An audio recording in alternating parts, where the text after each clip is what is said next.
ఒకసారి ఈ వీడియో చూడండి. ప్రభు అంటే కేవలం దేవుడు అని అర్థం చేసుకునేవారు ఒకసారి ఈ విషయాన్ని గమనించాలి. 1 కొరింథీ 8వ అధ్యాయం 5వ వాక్యంలో అక్కడ ఇలా ఉంటుంది, దేవతలు అనబడిన వారును ప్రభువులు అనబడిన వారును అనేకులు ఉన్నారు.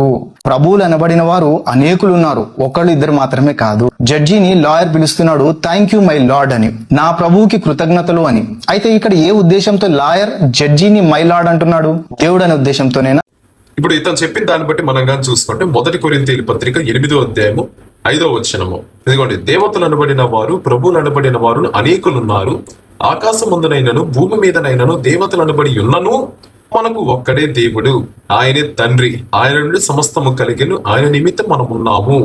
మనకు ప్రభు ఒక్కడే, ఆయన యేసుక్రీస్తు, ఆయన ద్వారా సమస్తము కలిగేనని చెప్పి అపోస్తుడైన పౌలు చాలా స్పష్టంగా రాస్తున్నట్టు చూడండి పత్రికలో. అవునా?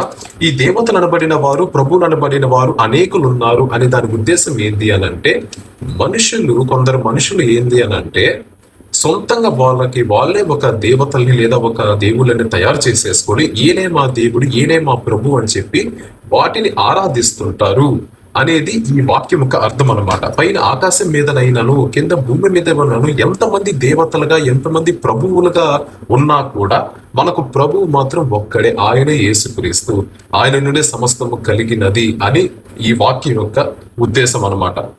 ఇతను ఏంటంటే దేవతల వలన ప్రభువులు అనబడిన వారు ఈ లైన్ ఒక్కటే పట్టేసుకొని మిగిలిన కిందంతా వదిలేస్తున్నాడు అనమాట. ఇతను ప్రభువులు అనబడిన వారంటే మన ప్రభు అయిన క్రీస్తుని మన ప్రభు అని చెప్పి అంటుంటా కదా, మీరు కాదు నేను కాదు అనేది ఏకంగా బైబిల్ అంటుంది, ఆయన ప్రభువు అని చెప్పి.